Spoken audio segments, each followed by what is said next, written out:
Happy Halloween, everybody. As I'm half-heartedly getting ready, welcome to the show. Halloween Eve. Hopefully, if you're out, kids trick-or-treating, everybody's safe, being good. It's beautiful out. Not like when I was a kid. It's been 3 hours getting ready for uh, to go trick-or-treating, and you would wind up with a snowsuit because in October in Michigan, it's very snowy. Got people coming in, like we've got Curtis. Hey, Curtis, how we doing? Grizzly supported by stars. Little Twisted, welcome back.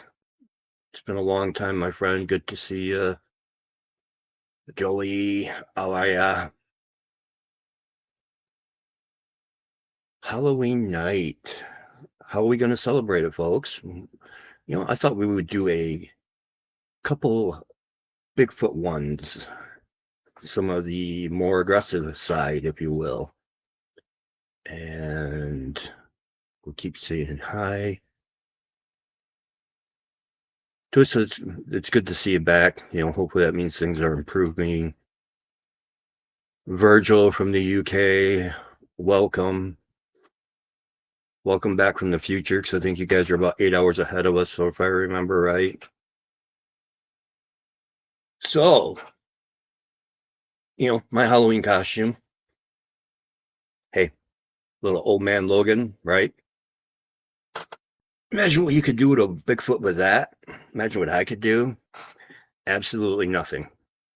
Bigfoot would take those, bend me over, and as The Rock would say, shine them up real nice and shiny and stick them straight up my candy hiney. So Bigfoot's not something you want to tick off. Hope everybody's doing well. So as we saw tonight, we're going to cover a pretty famous happening in Mount St. Helens. That's going to be part of the show. The first part, I'm going to tell you about Norma's in the house. Norma, how are ya? Glad to see you're on. Look, we got a little Wolverine going. Little Marvel Comics. We got Wolverine sidekick here who's not too happy about it, but he's here. Better than him barking in the other room. Slice and dice, you bet. Too bad I don't have his healing factor. What would Grizzly be dressing up as? Oh, man. If he shaved his face, Professor X, you could do that. Wouldn't that blow everybody's mind? We talked about that the other night. If he, hey, Michelle, how you doing? What people would do if he actually shaved that beard off. I think the internet would break. The government would probably start back up. Something, catastrophic like that. So, the Mount St. And the room was cursed. Apparently, one of Grizzly's dolls made it over to my house because the whole counter just fell. That's impressive. Anyway, first up is about a snowy encounter. That's a little closer to my heart because it happened to me and it happened to a friend of mine who has now passed away, unfortunately. And to give you guys a little backstory, this is an area where I've been going for some time, as many of you know. But for those who don't, a quick backstory was a habituation issue that I created. And during that, we'll even show this picture. I don't think I've thrown this up before. This is one of those times when you're walking through the woods, if it's Halloween, and then all of a sudden you realize you don't hear any birds. There's no sounds whatsoever, but the hair on your neck is standing up and you feel like you're being watched. And as I looked, I couldn't see anything. So I decided to try to be clever, if you will. And they say Bigfoot always know are capable of seeing where you're seeing, so they stay behind you. So I took a selfie over my shoulder, and this came up. So what we're looking at, I did turn it black and white because it makes what I think is the Bigfoot stand out a little better. And for everybody looking at home, you look at the big black tree in the middle and go 1/3 of the way down over to the right. And next to the thinner black tree, you can see what looks like a Bigfoot head. It's turned sideways, minimalizing how big it looks, how much of it shows, and staring straight at me. So where my snowy encounter happened, I've shown other proof before, 23-inch tracks on the channel and things like that. Grizzly would be very honest and admit he used beard oil. He's honest, he uses it now, lol. So yeah, this area has a huge history, and it dates way back before I even started there. It goes back. There's actually one on a podcast, Sasquatch Chronicles. A lot of people are familiar with, and I believe it's episode 746 that talks about a place that's about a mile from where I'm at, and his Bigfoot encounters in the late 70s and early 80s. And now I'm having the encounters, in the 2000s, 20s. So we are 50 years worth of Bigfoot activity there, which we could, always debate, do they migrate, do they not? I think that just depends on where you're at. So apparently these ones stay put all winter long because one night a friend and I had been out. I had seen and taken a picture of these tracks, but on my way home, I got a phone call from my friend Shauna, who, like I said, has since passed. At that point, she had stage 4 cancer, lung cancer, and wanted to go for a ride. So I wanted to go back and check out what a friend and I had seen earlier. Go. And as we pull up the road, is completely a sheet of ice. I mean, like ice skate worthy, where you're not going to toe pick and wind up on your face. It was a sheet of ice. And I saw what looked like deer tracks coming down one side of the road. And then up the right-hand side of the road, I saw deer tracks, but there was something next to the deer tracks. And you can see here these two huge prints that follow the deer tracks. Now, I'm going to throw some pictures up here as well that I haven't thrown up before, because I took this picture, and to give you an idea, that was with the truck headlights and my camera. We took the picture and then decided to turn the lights out and walk up the hill just to see, I knew what made them, but I wanted to see if we could find any more stuff up there and maybe hear something. And as we got to the top of that hill, we heard the typical, you could hear the trees break and stuff. As we got past, there's a cable box on the right, on the bottom of that tree. If you look, that's what's sticking up out of the ground. And as we got close to that cable box, you could hear, the twigs snapping and things like that. Nothing really major. And then we hear a huge tree crack.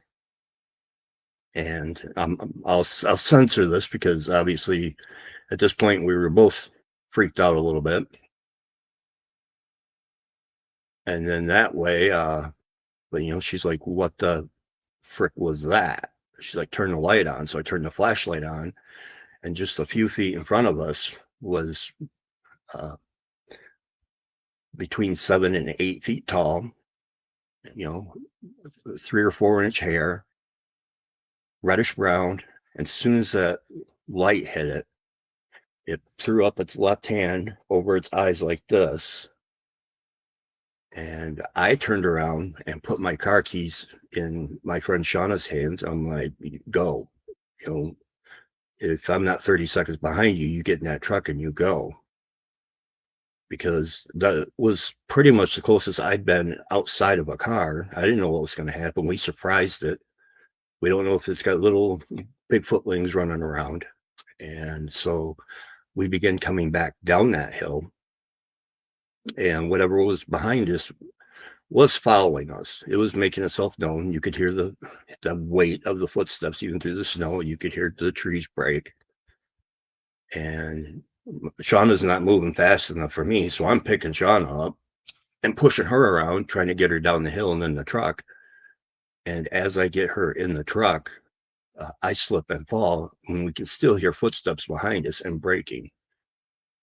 And so I'm trying to squirrel out. Right. That's about the color it was, Virgil. Virgil says it sounds like an orangutan, but it was, between 7 and 8 feet tall orangutan.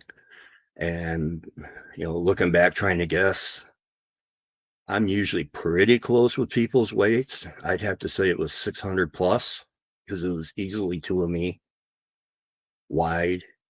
And then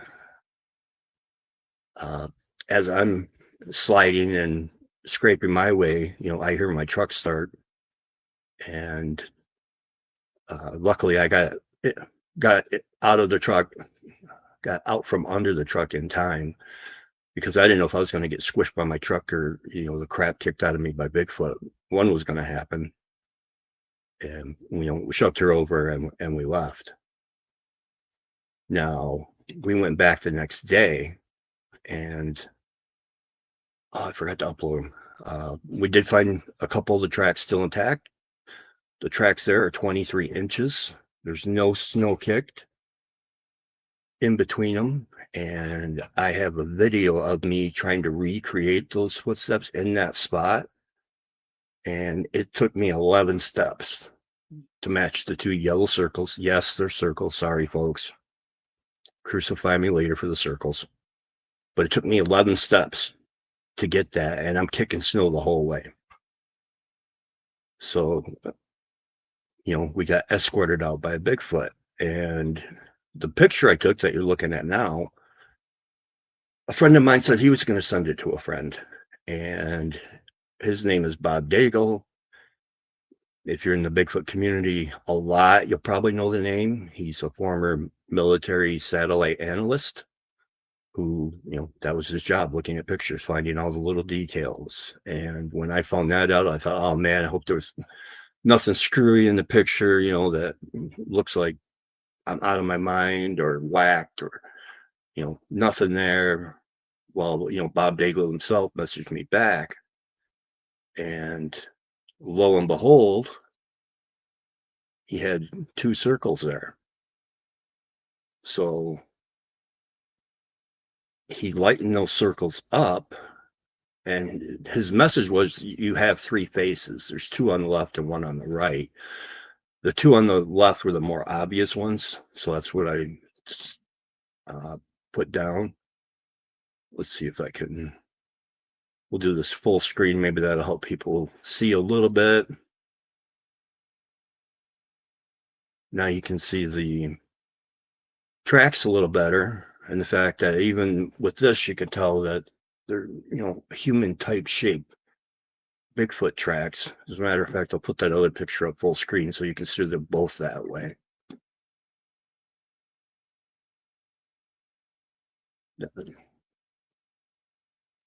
You can see there's a huge distance in between them. If I had to guess, 6 feet. With the way I walked, there was 6 foot in between each step, so it was definitely running.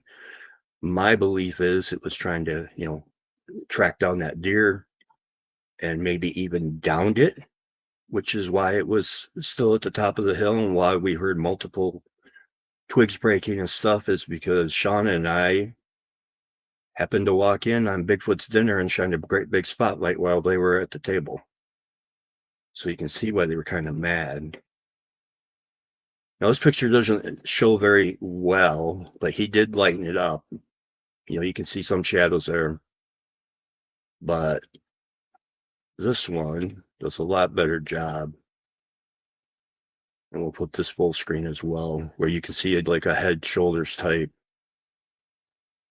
And even an eye, if you're looking at the birch, it, and the fact that we walked within arm's reach of that was enough to really make me shudder that something that big and that powerful would just let you walk on by within an arm's reach and you never know it's there.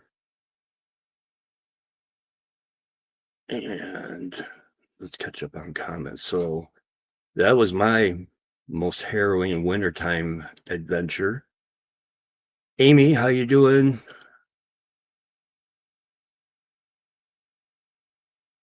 Could have been a large monkey with dyed hair, sir. Yeah, if you can find me a 7 or 8 foot monkey.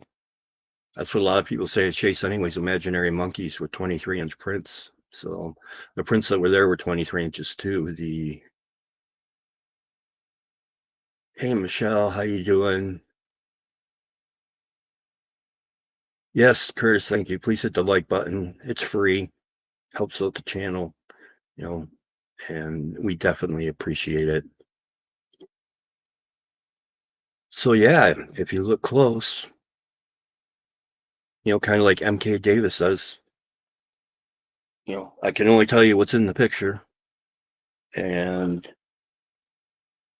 what's in the picture is very tall and very dark. And there's actually one to the left, but didn't download, so we'll save that for another episode, like a best of or something, if you want to see that. Now, there is another one out.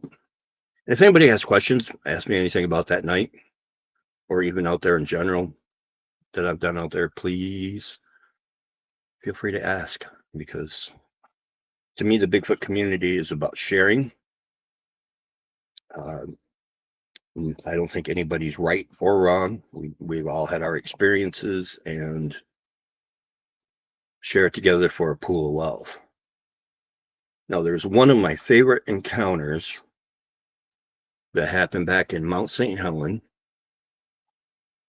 And there's not much on this. This one is kind of hard to find. It happened in Ape Canyon, which most people will recognize the name, from the Ape Canyon incident with Fred Beck and the other miners that were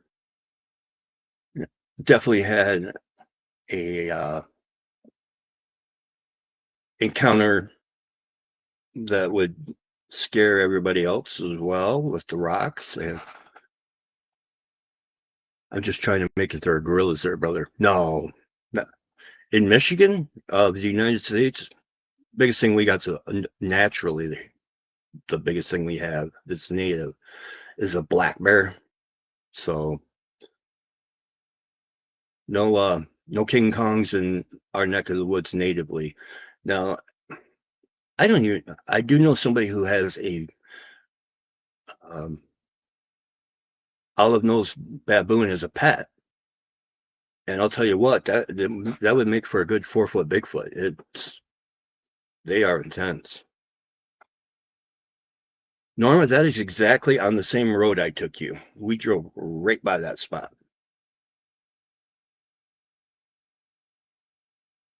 Matter of fact, we parked across the street from it. It was where the burn barrel was. Now, the other Ape Canyon incident is the disappearance of Jim Carter. So this one's always fascinated me by the fact that 2 articles were written about it. 1966, and then they printed the same article. Oh, I'm sorry, 1963, and they reprinted the same article in 1966.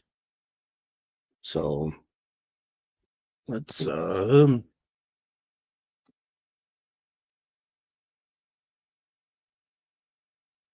just leave the big snowy Bigfoot tracks there. So Jim Carter was an experienced skier and mountaineer who disappeared from the slopes of Mount St. Helen in May of 1950. He was with a 20-member climbing party from Seattle. Dr. Bob Lee, a well-known Portland mountaineer and member of the Seattle Search and Rescue, said, Dr. Otto Track, Lee Stark, and I finally came to a conclusion. The apes got him. The 66 book uses the term apes from online sources found.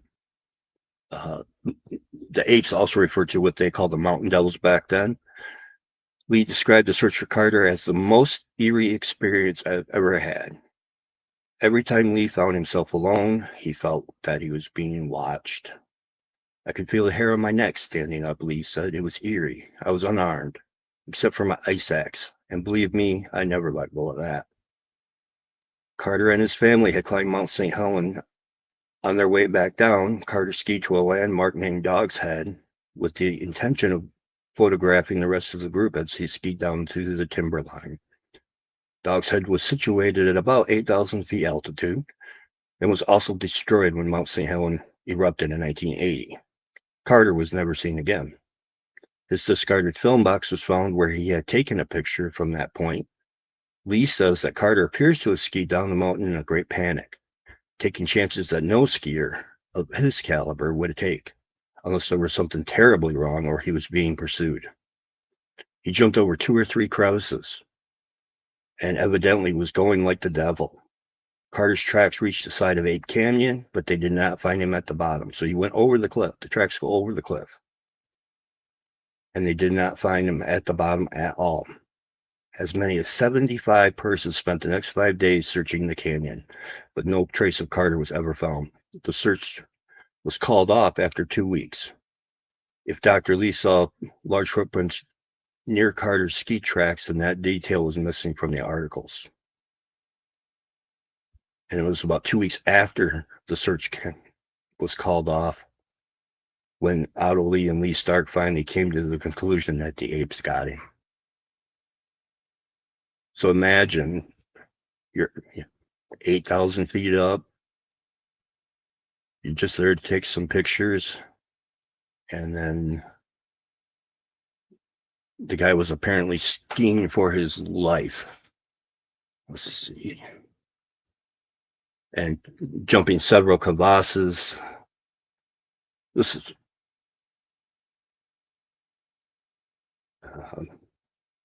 there are points where he came close to several trees, he jumped several crevasses, did a lot of dumb things that you wouldn't do unless your life was in jeopardy.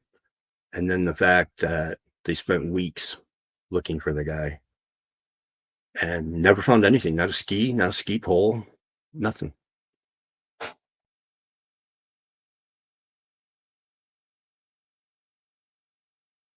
So let's catch up on some comments. Virgil Crane, black bears are tall. I wouldn't want one as a pet. Gentle Ben, that's what you got to think of, Virgil. Is this heading towards the peanut butter? No, this is actually the opposite side of the road, Curtis. It came from the side of the peanut butter and came down from that side and then went up the other, because one side of the road is a conservancy, and then the side that this went up on is actually private property. So technically I was being theoretically, or not theoretically, and allegedly is the word we'll use, I was being naughty and trespassing going up that hill.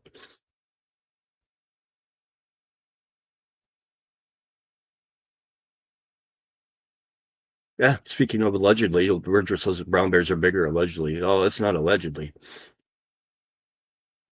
I don't like Norma Mumford. I don't like the thought that they get people. I don't think that happens as often. And the only reason why I'm telling this one is because it's Halloween. Because that night, Sean and I were out, we could have been, quote unquote, get got for sure. I think it takes for them to actually want to get you. I think there have to be several things gone wrong, at one point, because I think they do give you warning when you're in their territory. It's no different than we can talk about. Let's talk about the Bauman incident. Teddy Roosevelt wrote that, and there's actually a lot of evidence, and I'll credit D.A. Roberts and Robbie Raines And what I do know that during the Bauman incident, that uh, Teddy Roosevelt was actually Bauman and just did not want to put his name on a Bigfoot encounter, other than because of the fact that he wanted to get it out. Wanted the story out, but didn't want his name attached to it, considering, political ramifications of being terrorized by a Bigfoot.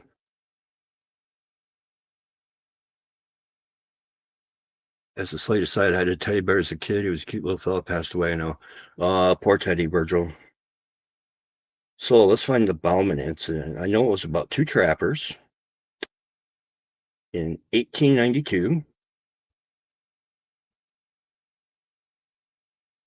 And the fact that let's just summarize, this is really long. Summarizing the Bauman incident and the signs they missed was the fact that went in, they set up their traps, they came back, and their camp was smashed with several signs of. Randy, how we doing? Good to see you. Speaking of Bigfoot encounters, go check this guy out and check out his YouTube and wait for his book, Morse Lake Monsters, where you can find more evidence to prove everything that happened to him. But Bauman goes in, him and his buddy set up their traps. They come back, their camp is smashed. They had been told not to go there. They had been told it was a cursed land, that the mountain devils ruled it. Multiple times told not to go there. Go there anyway. Camp gets smashed. They decide, okay, we'll set it up again. And they build a fire. And next thing you know, they can hear a scream late at night. Look out the tent, and sitting across the little river is what they describe as being a Bigfoot. Take a shot at it. It takes them up the hill screaming. They decide to stay anyway. They go back, and the next time they come back, again, camp is smashed, footprints everywhere. What do? Rebuild the camp, and they stay another night. And this night's even a little more aggressive. It gets down in front of the tent. And, they scare it off again with a gunshot. Up the hill it goes.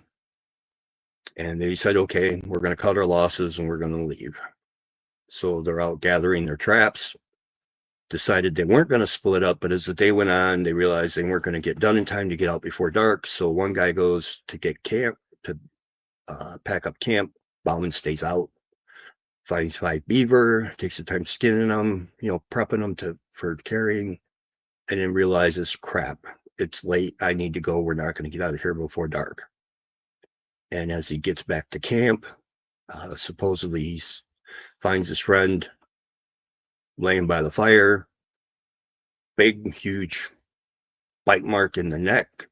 Body's been jumped up and down on. Let's say his eyes were facing backwards because his head got twisted that way. And they figure the Bigfoot, snuck up on him, did that, and then basically celebrated by jumping up and down like you see chimpanzees do in a movie, or not in the movie, in documentaries all over. So, and I'm sure that's probably a Bigfoot that, again, they missed the signs. Bigfoot was telling them to go, get out of here. But so Bauman doesn't do anything. He leaves his goods and everything, gets on his horse and rides through the night, through the dark, and they never go back. So there's a case where the Bigfoot definitely got somebody. But even then, there were warning signs. If you're out in the woods and you hear, grunts and growls and stuff, odds are, unless you want a confrontation, you're not going to walk towards it, right? You'll walk away from it. It's just like just like a person. rumbling and growling and puffing their chest, unless you're looking for confrontation, you walk the other way. 8 Canyon. There was another instance where they could have got really easy. You had the miners up there, and during the day they would hear the sounds of drum beat, they would find footprints, and they still stayed. They turned around and were fetching water is what it was. Just trying to think. And a couple hundred yards away, they see one of the mountain devils. This is at 8 Canyon, same place as a skier, and take a shot at it. Not only one, but 3. Pop off 3 rounds at it. And if they hit, which they don't think they did, they had no effect. Amy, so it just off the guy. Wasn't food. Nope. It was pure territorial or malice. Wasn't food. It was just, you had my signs. I warned you twice. Third time you're out, buddy. So yeah. So anyway, so that night after taking a shot at it, the 4 miners wind up getting surrounded, and they're pelting rocks and banging on the door and jumping up on the roof, and and they would do it in cycles. When they would start throwing rocks and pounding on the door, the guys would put their rifles out through the cracks in the cabin and fire at them, but it was only in self-defense at that point. And this goes on all night in cycles. And at one point, one was able to actually reach through one of the openings and grabbed an axe and was trying to get the axe out through the hole that he reached his arm in. And one of the guys ran over, turned it sideways, so it was pulling sideways on the axe. It wouldn't go through. And then that was Fred Beck who did that. And the guy behind him turned around and was so panicked that he shot the Bigfoot in the arm, but almost hit Fred Beck in the head. So both of them were pretty panicked. The next day, they packed their stuff up, after finally getting the hint that it was time to go. And on the way down, they even told them they saw one that was like supervising that they were leaving, and plugged him that fell off the cliff. And as they got to the bottom of the hill, reported to the park ranger that, yep, we seen them mountain devils. We even got one. And so now, in my opinion, if they really wanted to get them, that wooden door on that cabin would not stop them. It just isn't going to happen. They're too big, too strong. They tend to give a lot of warnings, but there are stories of them coming upon where hunters have gone missing, and the fact that they find their rifles literally wrapped around the tree, the barrels bent. So if they tell you don't take a pop at it. I think the scarier ones are the fact when they don't take somebody, in a way, because if you think about it, let's look on Reddit. Reddit's always good, but if you think about it, something is always, if something that big can follow you and following you just to follow you, that would persuade me kind of probably not to come back if that was going to happen every time, because now you don't know if it's going to get you. So on Reddit, what kind of stuff do we got here? Here we go. I was once up in northern British Columbia doing some fishing with my brother. Now, we were warned about grizzly bears, but it didn't really sink into our heads. After one day of fishing, we decided to have a salmon fry and get drunk. That sounds typical. We cleaned up our fish and left everything in a bucket at camp. That night, we got woken up by something tearing up our camp. As we both ran out of our tent to the truck, peeing and pooping ourselves as we ran, we sat and watched for 3 hours, reeking of crap as a big-ass grizzly tore up everything we own. We never acknowledged it. Nowadays, you tell a story, but we also literally had the crap scared out of us. Nowadays, when they tell the story, this is the part they left out in the real story because of the fact that they crapped themselves. But if they heard what sounded like the Sierra sounds and literally could not stop from pooping themselves. So it's amazing they still don't believe in these things. That's Norma. Oh, this is a touchy one. Norma's pulling out the big guns on questions.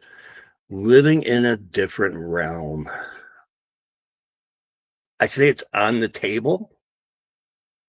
Um, man,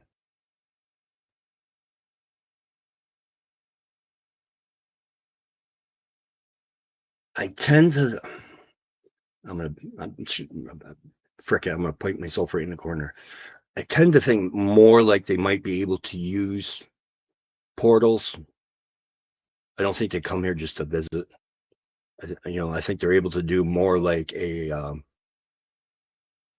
Yeah, exactly. Like you walk through a portal where maybe you're in New England at one point and you get to California from another. Maybe that's part of the disappearing act that they follow. And so, but yeah, I think they mostly live here. Let's see. Virgil Crane, as a child, my grandma said never trust a chimp before taking it to the mental asylum. Yeah.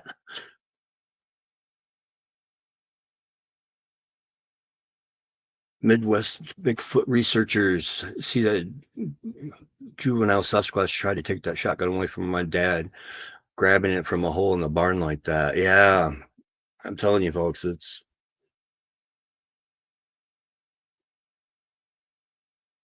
Norma's living in a different realm. Virgil, we have a phase in Manchester, England that is never smile at a chimp.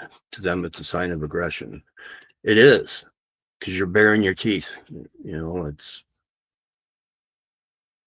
you're challenging them, just like when we were told, even with the little monkeys, when we went to. I don't know if I've ever told this story on air. We went to Honduras on a cruise, and long story short, we went to see the monkeys in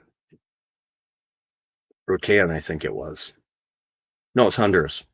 And to show how strong the monkeys are, they tell you right up in front, do not wear any jewelry, take it all off, anything shiny, put it in your pockets.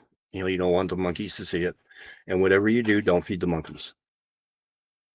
So, wedding rings come off, necklace, cross and all that come off and go in your pocket. And the ex-wife has all my pictures, but there was a picture of one grabbing my sunglasses and then one of him sitting in the tree with my sunglasses. He took them that quick. But the funniest part was uh, one lady in the group, there were only like 10 of us. And one lady decided to, slip the monkey a peanut. So she slips him a peanut and the monkey eats it on the shoulder. And, she goes to slip him another one. And the monkey's having a time of his life. Well, goes to slip that monkey that third one. And that monkey hauls off and just paintbrushes her.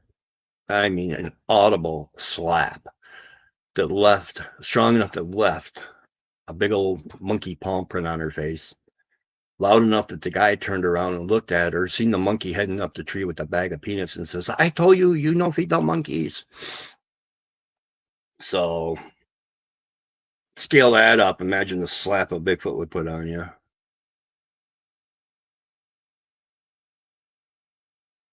Don't beat your cheat either. Oh, chest, not cheat. Yeah, Randy will tell you firsthand, don't beat your chest. That's another close one. Here's one that sounds good. From creepiest Bigfoot encounters. You actually find Randy's story referenced in this thread. What is the creepiest Bigfoot encounter? Uh, Hello, I am the man who submitted in the county Oklahoma sighting. Easter, I met with my sister, who was closest to the creature. Reluctantly, she spoke about it since her husband and kids didn't drive up for Easter with her. Said she rounded the corner of an old farmhouse. She came back upon a huge creature lying on its back beneath a fruit tree.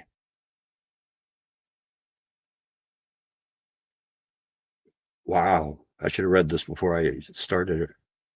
I saw him with one hand, he was doing something naughty with himself. With the other hand, it was eating fruit. At first, it didn't see her, so she slowly backed away.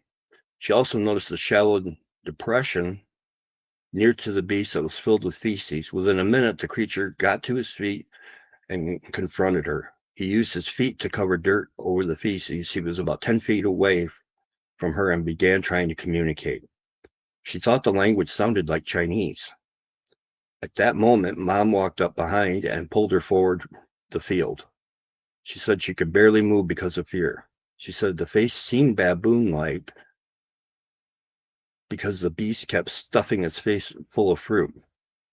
It made the mouth region stick out since the big animal had lips and a big mouth. She thought the creature also looked like a hairy giant Asian, which made many expressions with its face. She thought the red on its hand was from a ketchup bottle.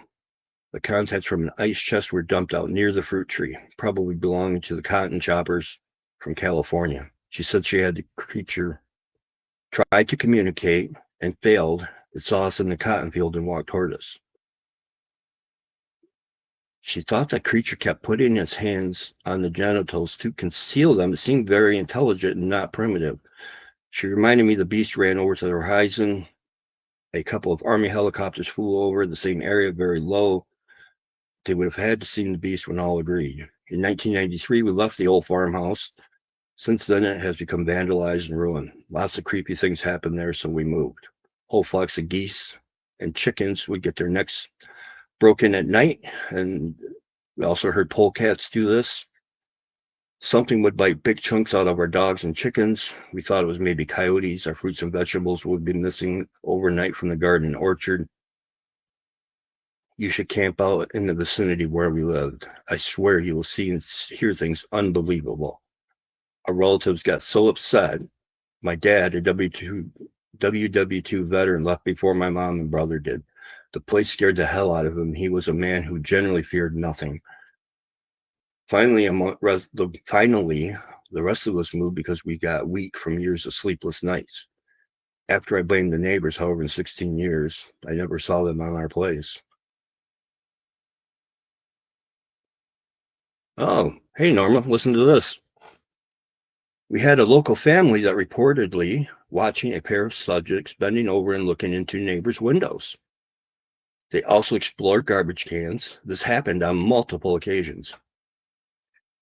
And it would be a few times in about a week period. A local investigator attempted to use cameras, but the pair was not seen again until the following year. It is likely that the two are part of a group in Travers area that are there twice a year. They have been around for decades and become nearly predictable. I believe they do a migration from one area to another seasonally. I'm not one with this belief. A few years ago, 5 individuals had been documented. As time passes, researcher attrition isn't helping. It was pretty obvious that this has been going on for decades. So there's another one in the Reddit that's right in my hometown. Chickens are cute little critters. Yes, they are. Oops. Let's back up and catch up. Maria, how you doing? Hi, Maria. Sorry, the psychic readings are Monday and Tuesday. You're a couple days early. Grizzly will be on later, though, for another different show. Amy, on a side note, the 3 monkeys are still on the loose in Mississippi from a truck that overturned. I saw the one's wasn't it in Florida, where they got the capuchins running everywhere now?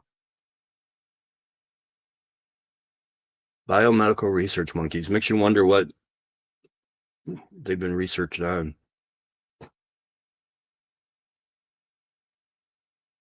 Virgil's not sure it's true. I smelled a chimp in a zoo here in Manchester, England, and he passed me a banana. I can tell you from my experience with the olive-nosed baboon, we actually went. It was a guy in his 90s who had a bunch of capuchin monkeys. For those of you who don't know what a capuchin is, they are the cute little monkeys that you see in the old movies that are doing the little organ grinders. They do the circus tricks. They put them in the Asian suits or whatever, or Indonesia suits with the little fez hat. He had 10 or 12 of those, and they were all on very short chains throughout the house and the yard. And I was working for a gentleman who was looking to open a type of, I guess you'd almost call it a small zoo, where you could go in and look at different exotic animals. We had wolf hybrids, we had different kinds of snakes and lizards and things like that. And we were going to add a monkey, and um, he heard about all these monkeys and was hoping the guy might part with some of them due to the fact he was overrun and he was in his 90s. But then he took us to the one he really wanted to get rid of, which was an olive-nosed baboon.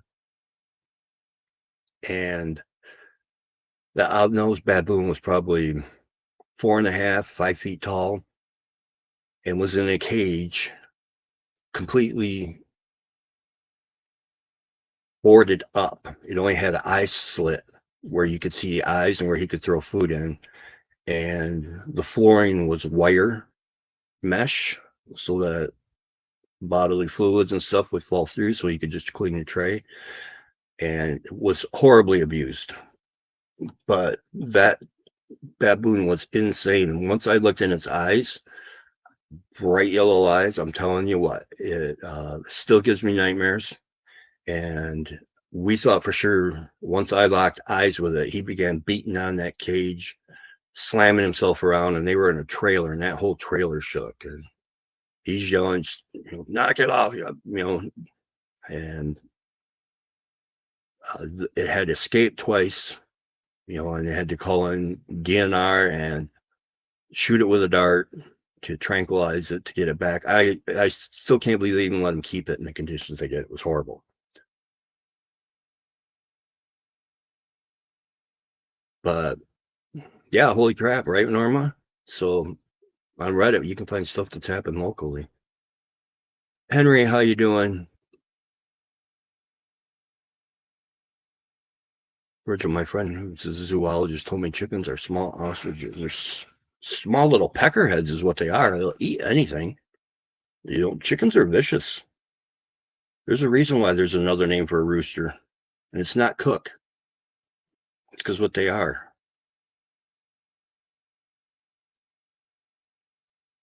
But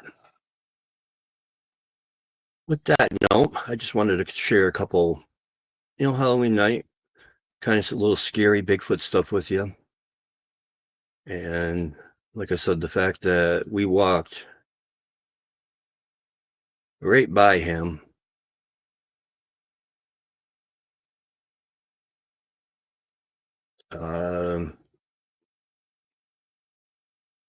definitely makes me grateful he didn't reach out and twist me into a pretzel. Gives you a whole lot of respect in the woods. That's something that big and creates prints that large doesn't do more damage than it does, which to me shows more signs of intelligence because of the fact they know if they take one of us, there's a whole lot more of us going to come out with long sticks that go boom. And so that creates a problem. But I want everybody to go out, and enjoy Halloween. If you have kids, grandkids, enjoy them because, life is crazy. Enjoy each moment with your loved ones. The reason I say that, missing my dad a lot. And I know there's other people who have lost loved ones, elders and young ones. So make sure you tell everybody you love them, you appreciate them, and I'll actually see you at 9:00 because we have another Bigfoot show, but we got David Walker coming back. So I will see you guys. See, 30, 40 minutes. I can probably get a meal and a quick potty break. Later.